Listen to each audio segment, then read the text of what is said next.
a massive dish called Timpana, white olives, and comparing Zaples. This week, we're in Malta.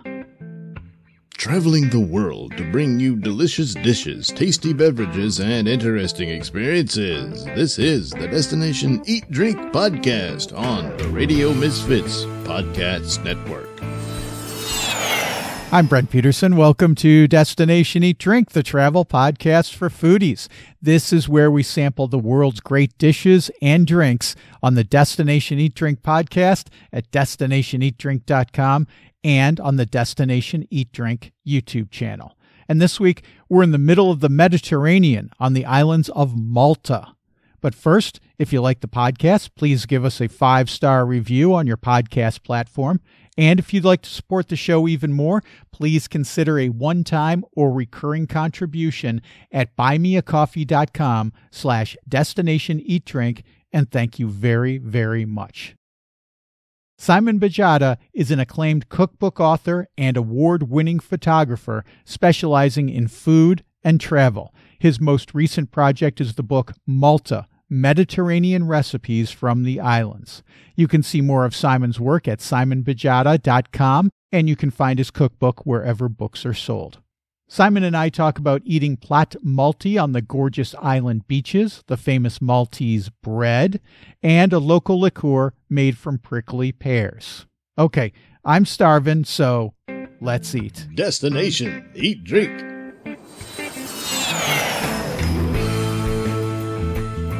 Simon Bajada, welcome to Destination Eat Drink. I'm anxious to talk to you about Malta and Malta's cuisine. Welcome to the podcast. Thank you, Brent. Yeah, nice to chat with you.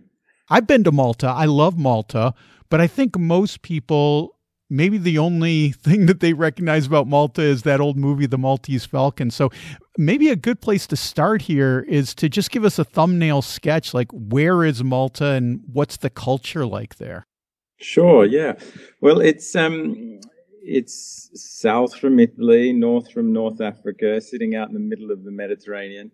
It's a big piece of limestone rock, really, in the center of the sea there, but not so big. You know, you can drive from the bottom to the top in, well, around an hour even, just over an hour. So it's quite a small island, if you think of it in terms of being a country. And then just to the north, you have Gozo, which is also Malta, but a much smaller island. And the climate's hot. Being where it is, it gets a lot of influences in its cuisine. Yeah, I mean, that's one of the things about this place. You know, this place in Sicily, it's at such a crossroads being in the middle of the Mediterranean. Who are some of the people that have traipsed through there over the centuries who've influenced the culture and the cuisine? Oh, right. Yeah, well, you have the Knights of Malta, which were like, it was a group from various parts of, let's say, Southern Europe. And then there was also the Ottoman Empire at one point.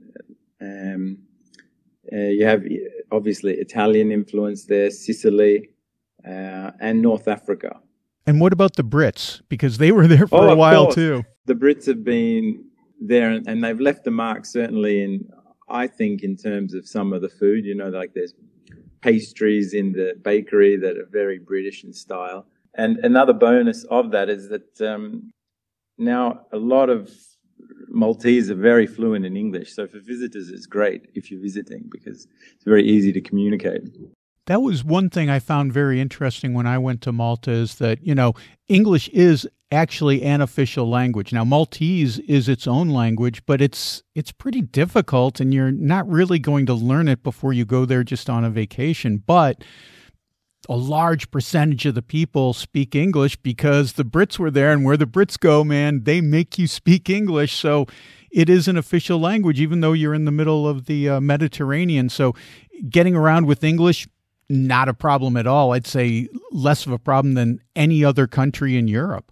I agree. It's really nice, positive. Yeah. You have Maltese heritage on your father's side, and that's right. How did you get interested in Maltese cuisine? Did you grow up with it? Were your grandparents making these Maltese dishes? What's your recollection of getting interested in this? Well, yeah, I mean, it was really from the first time I visited, and it was a bit of an awakening for me, actually, because, you know, back growing up in Australia with my father's family, we would always have these big get-togethers and lunches, and the meals were always, you know, there was always a lot of debate around origins of the dishes, because there's quite a bit of a mix of multiculturalism in Dad's family. And, you know, it was like, is this from Italy? Is this from our connection in Armenia? Is this from, you know, there was always a lot of chat. But what I realized upon going to Malta was everything that we were eating had its roots in Malta, like just small things like my grandmother's love of tomato paste, which is a really big thing in Malta, using conserva, they call it, which is concentrated tomato paste. And my uncle, he would always use mint on things. And then my father's auntie, she would always use certain spices that are very distinct in Maltese cuisine. So all of a sudden I was like, okay, this all makes sense. Now I understand why we're eating these dishes. And I became really intrigued in the cuisine, and came home and I wanted to cook some of the things. I looked online, and, you know, a lot of the recipes were quite dated or not so, you know, perfected, if you like. And I realized that there was an opportunity to make a collection for myself. So I started to collect and test the recipes. And then I spoke with my publisher and discussed with them the possibility of making a Maltese cookbook.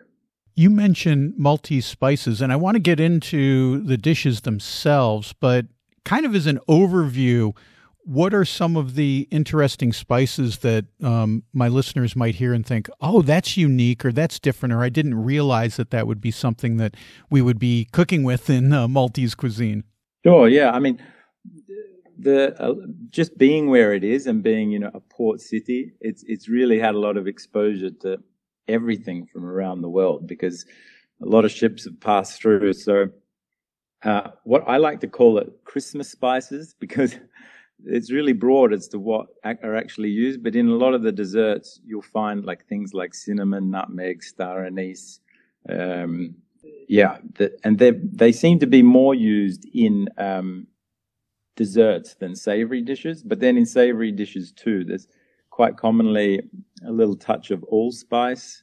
For example, I'm not sure if you remember the Pastizzi with peas in it. Yes. Oh, my favorite. Yeah. My favorite hand food in Malta.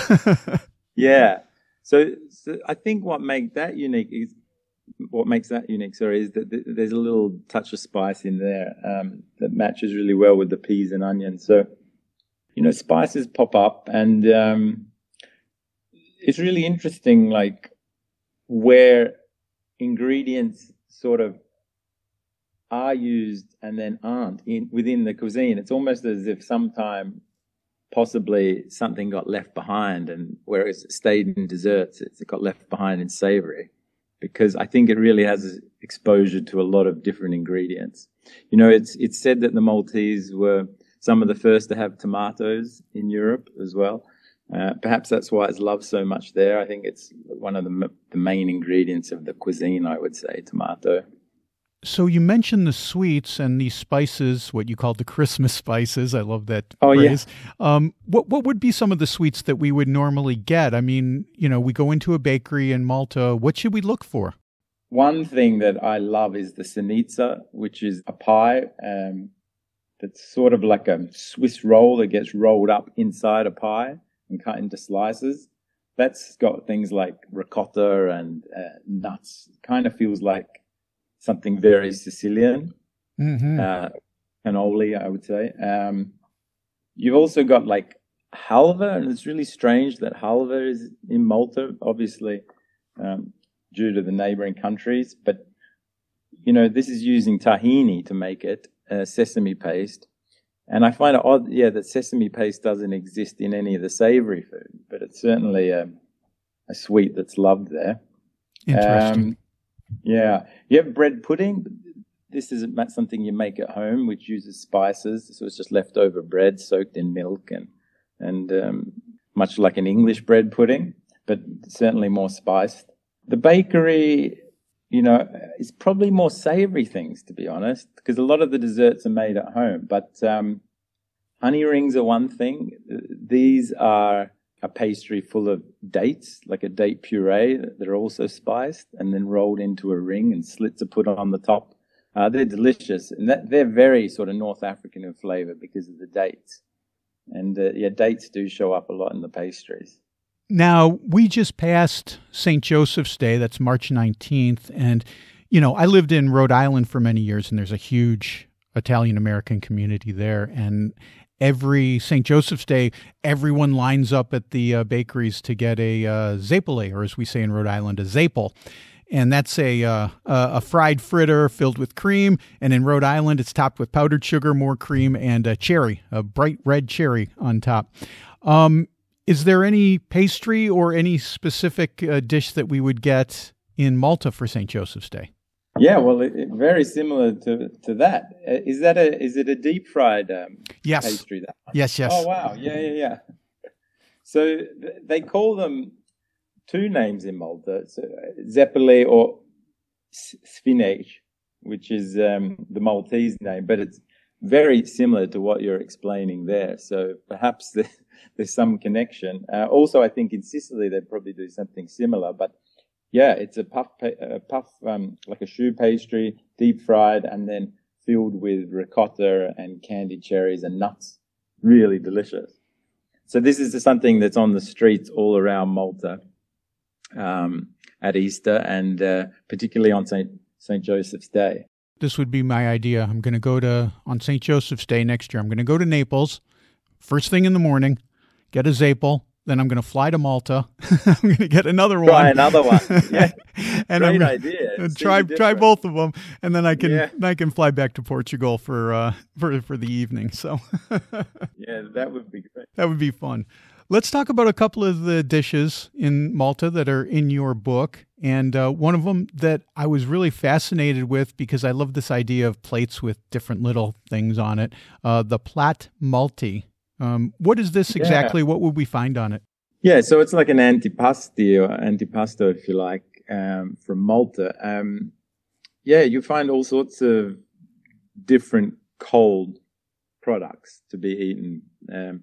Perfect for a hot summer Maltese day.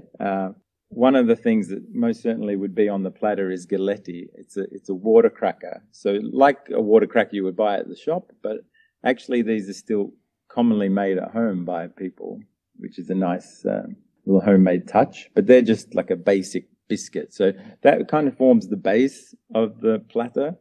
And then you can have things like dips. So a fantastic dip I love from Malta is this aioli, which is like a tomato tuna dip. And then you have also a bean dip, which is something certainly North African or even possibly from Egypt, because it uses a bean which is soaked and then cooked for a long time with a lot of garlic. So that's likely on there. Then the local fresh-made cheese, gebenje.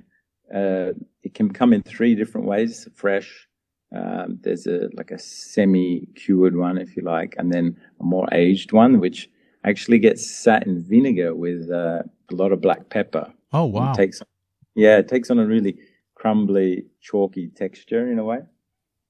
So that any three of those could be on there. Any place that has a menu that hints towards Maltese cuisine, they should have this platter as an entree option. I also read in your book that it might have something on it called white olives. And I've never heard of or tasted a white olive. Is that a specific Maltese type of olive? Yeah, that's right. Yeah. So in the north of the island is a small town. Now, I'm going to have a problem here with the name, but I believe it's Zetun. But it's famous for growing olives. And there's a gentleman there called Sam Cardona who has been growing olives there for a long time. And actually, he discovered that this variety was Maltese, and in the last 5-10 years has been working towards bringing it back because it was almost becoming extinct. So really good effort from him to keep it alive. So it's a typical kind of Maltese olive. Simon, you said that you can get Plat Malti at pretty much any restaurant. It sounds to me like a charcuterie board or something like that. And this got me to thinking, would this also be something that you could, say, go to the market and buy all these ingredients and take it with you for a picnic? Or since we're in Malta, even take it to the beach? Would that be something that would be common or would be practiced? Yeah, it's funny you mentioned that, because it's really a big part of the culture to do just that. On these very hot days, it's quite common for families to go to a local store and buy any selection of these. Even some of I think it's something really special about Malta in that these little corner supermarkets, it's very rare to find a big, kind of mass market supermarket. They're always quite small and intimate. And a lot of the products, like those dips I talked about, they're made on the island. So it can't be more than an hour away, and then they're for sale in these small supermarkets. So you might buy a couple of those. You certainly buy some fresh bread, hobs or fatira, the crusty white loaf from Malta. And you could buy any other things, like just a good quality can of tuna. This is very common. Some olives, fresh tomatoes, very ripe tomatoes. One thing that's done is you take a very ripe tomato. It should be so soft that you can literally just spread it onto the bread without having to use a knife or anything, because it's that soft and ripe. And that's something that families do. So they'll take the tomato, put the tuna, put some olives, and just sit seaside and enjoy these typical Maltese snacks by the ocean. Beautiful. Sounds like an ideal Maltese afternoon to me. I don't know that it could be any better, really. Yeah, it's fantastic. You mentioned the hobs, the Maltese bread, and I don't want to gloss over this, because Malta is one of the great bread making cultures in Europe. Could you talk about the bread in Malta a little bit? Yeah, I agree. It's quite fascinating in that it is just such a simple loaf, yet such good quality. I've talked to many people about it, tried to get to the bottom of it, because really, I don't think anywhere else in Europe have I experienced such a crusty crust and then met with such a white, soft interior. And I think, the ovens used may have a lot to do with it, but also possibly something in the water, because I've been and seen the bakers bake it. I've seen them knead the dough, and, there's no real alchemy there of anything crazy that goes on. So it's really quite a mystery as to how they get such a nice loaf, but certainly one of the best. Let's talk a little bit about fitira, which is, for lack of a better term, Maltese pizza. What can you tell me about that dish? Yeah, well, the fitira is actually it's kind of like a giant bagel in a way. It's actually a bread loaf that's got a hole in the middle. And so it's really just like a different shape from hobs, which is the word for bread. It may have a crossover meaning in that it's like this a yeasty kind of more risen dough pizza bread. But certainly on Gozo, there's a little town there where it's famous for these pizza breads, which are different in that the edge just comes up over. I'm not sure if you saw the recipe in the book, but there's one that's got potato and ricotta in it. Even there's one that's just ricotta sometimes. And there's two bakers there which do them to this day, as they've been done for many, many years. And I would recommend that as the best place to experience those. I love ricotta on my pizza. It's one of my favorites, especially ricotta and potato or ricotta and spinach are two of my favorites. Yeah, delicious.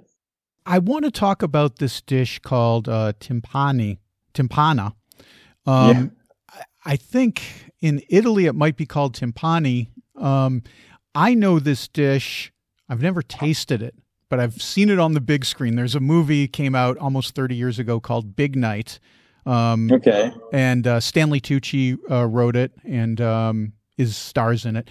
And if you haven't seen it, It is fantastic. It's one of my top 5 favorite movies of all time. Might be my favorite foodie movie of all time, and great music in it as well. Oh, fantastic! I haven't It's seen that, really so good. But I'll add it to the list. the center of it is making this dish like the timpana. I think they call it timpani in Italian. But anyway, it's very similar in that it's this huge drum of meat and veggies and tomato sauce and spices and surrounded by a pastry dough.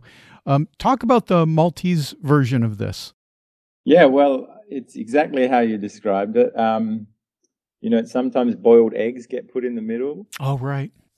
Certainly peas are in there. Peas are very common in the Maltese cuisine.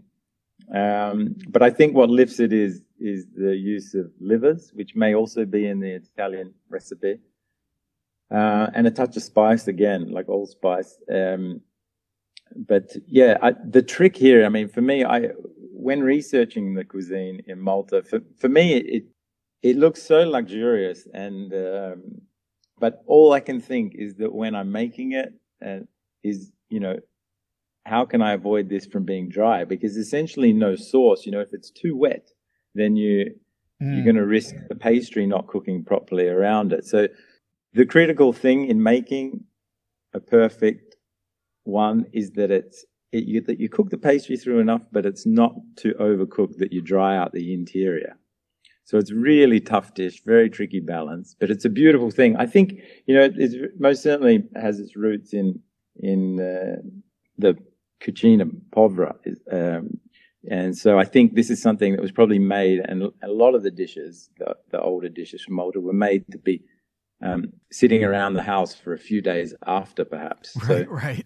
So I think it's designed with that in mind. But yeah, certainly fun to make and fun to eat. I always wanted to know, why is there no sauce? And I asked people in Malta, do you add a little bit of Napoli sauce when serving? And everyone said no. So they're doing something right there where they don't need that extra sauce. Could we find this in a restaurant? Because it seems to me, this is such a massive dish. You're not going to order one for yourself. Obviously, it's going to come and it's going to be sliced open. But can restaurants actually make one and slice them off? Or is this just a dish that's made in the home kitchen in Malta? Yes, it's most definitely found in the home kitchen. I have seen it in bakeries at times. They won't make an entire timpana, but they'll cook a little version of it in an alfoil tin tray. So you could try it that way. So look out in some bakeries, you might find it. Yeah.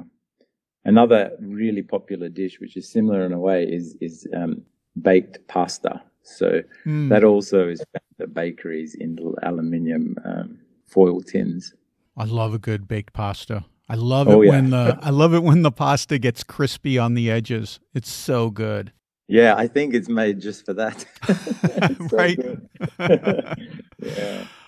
I did want to talk about this liqueur in Malta because I have not seen this anywhere else, called Bajada, I think is how you pronounce it. But it's made from distilled prickly pears. And, when we lived in Austin, Texas, I used to be a gelato maker, and a friend of mine would go out and forage prickly pears, and she would make this prickly pear juice, and she would sell it to me, and I would make a sorbet out of it that was delicious. Wow. I loved the taste of that prickly pear. It's very sweet. I compared it to like cotton candy. Definitely. Yeah, that's the flavor I find in it. It's hard to put a finger on, but it's somewhere around there, yeah. It's almost like an artificial candy flavor. It does. Yeah. But I never considered, distilling it and making a liqueur out of it. Talk about the liqueur in Malta from prickly pears. Well, yeah, there's one company. I think that's a generic name, the Bajada, for the company. But, I think other brands are allowed to use it. But, yeah, I mean, you walk through the duty-free shop in the Valletta airport, and that's all you're seeing. It's probably one of the most bought take-home products they sell. But, I think these cactuses were introduced to Malta, likely from Mexico, and they're used around by the farmers for windbreaks or to divide property and things like that. And they, there's an excess of them in autumn at the end of summer, the fruit. And so they made a liqueur from it. In the book, I give a recipe where you make a sugar syrup, and in the meantime, you have this just a clear vodka or something that you flavor with the fruit, and then you mix the two together and you have the liqueur.